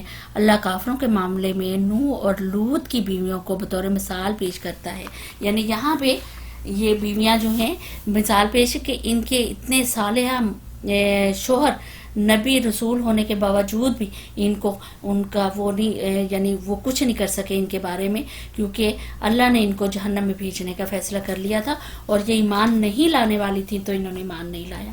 وہ ہمارے 2 صالح بندوں کی زوجیت میں تھی، مگر انہوں نے اپنے ان شوہروں سے خیانت کی اور وہ اللہ کے مقابلے میں ان کے کچھ بھی نہ کام آ سکے، یعنی اللہ کے مقابلے میں ان کا کوئی ان کی مدد نہیں کر سکے اپنی بیویوں کی۔ دونوں سے کہہ دیا گیا کہ جاؤ، آگ میں جانے والوں کے ساتھ تم بھی چلی جاؤ۔ اور اہل ایمان کے معاملے میں اللہ فرعون کی بیوی کی مثال پیش کرتا ہے جبکہ اس نے دعا کی، اے میرے رب، میرے لیے اپنے ہاں جنت میں ایک گھر بنا دے اور مجھے فرعون اور اس کے عمل سے بچا لے اور ظالم قوم سے مجھ کو نجات دے۔ یعنی ایک طرف تو یہ کہ نبی ہونے کے باوجود وہ اللہ کے مقابلے میں اپنی بیویوں کے لیے کچھ نہیں کر سکے، اور ادھر فرعون یعنی کہ اتنا بڑا دشمن دین جو ہے، اللہ کا دشمن جو ہے، اس کی بیوی جو ہے وہ جب راہ راست پہ آئی، جب اللہ نے اس کی سنی، اللہ نے اس کی مدد کی، تو اس کو وہ نہیں روک سکا راہ راست پہ آنے سے۔ فرمایا اور مجھے فرعون اور اس کے عمل سے بچا لے اور ظالم قوم سے مجھ کو نجات دے۔ اور عمران کی بیٹی مریم کی مثال دیتا ہے جس نے اپنی شرمگاہ کی حفاظت کی تھی، پھر ہم نے اس کے اندر اپنی طرف سے روح پھونک دی، یعنی اسے کیسی آزمائش میں دیکھے اللہ تعالیٰ نے ڈالا ہے۔ اس نے اپنے رب کی ارشادات اور اس کی کتابوں کی تصدیق کی اور وہ اطاعت گزار لوگوں میں سے تھی، یعنی حضرت مریم علیہ السلام کا یہاں پہ ذکر کیا جا رہا ہے۔ تو یہاں پہ اللہ تعالیٰ کا ان 3 بیویوں کی صرف اور صرف مثال جو ہے وہ پیش کرنے کا مقصد صرف اور صرف یہ تھا کہ نبی پاک صلی اللہ علیہ وسلم کے سامنے، ان کی جو ازواج مطہرات کے سامنے ان کی مثالیں لے کے آئیں کہ تم جس طرح سے مثلا کہ وہ کر رہی ہو، نبی پاک صلی اللہ علیہ وسلم کے ساتھ کر رہی ہو، جو چاہ رہی ہو تم لوگ، اگر تو دنیا چاہتی ہو تو اللہ تعالیٰ تم لوگوں کو دنیا دے دیتا ہے، اگر آخرت چاہتی ہو تو پھر نبی کا ساتھ تم کو دینا پڑے گا۔ تو سب بیویوں نے پھر یہاں پہ نبی پاک صلی اللہ علیہ وسلم کا، اللہ پیچھے بھی جو ہم نے پڑھا کہ اللہ کا اور نبی پاک صلی اللہ علیہ وسلم کا ہی ساتھ انہوں نے چاہا اور مانگا انہوں نے ساتھ جو ہے۔ تو یہ سورۃ تحریم جس کو ہم نے سمجھنے کی کوشش کی، پارہ نمبر 28 یعنی 28واں پارہ جو ہے الحمدللہ ہم نے اس کو دیکھا، اور انشاءاللہ اللہ تعالیٰ سے امید ہے کہ اللہ تعالیٰ ہمیں استقامت دیں گے اور اس کے مزید سمجھنے میں ہماری مدد کریں گے، اور اس کے اوپر عمل کرنے کی اللہ سے دعا ہے کہ اس کے اوپر عمل کرنے کی ہمیں توفیق عطا فرمائے۔ تو انشاءاللہ کل پھر ہم اپنا 29واں پارہ جو ہے اس کو سمجھنے کی کوشش کریں گے۔ اللہ رب العالمین سے دعا ہے کہ کوئی غلطی ہوئی ہو، کوئی سہو ہوا ہو تو اللہ تعالیٰ سے معذرت کی درخواست ہے کہ اللہ تعالیٰ ہمارے گناہوں کو، چھوٹی موٹی کوتاہیوں کو اللہ تعالیٰ معاف فرما دے۔ سبحانک اللہم و بحمدک، اشہد ان لا الہ الا انت، استغفرک و اتوب الیک۔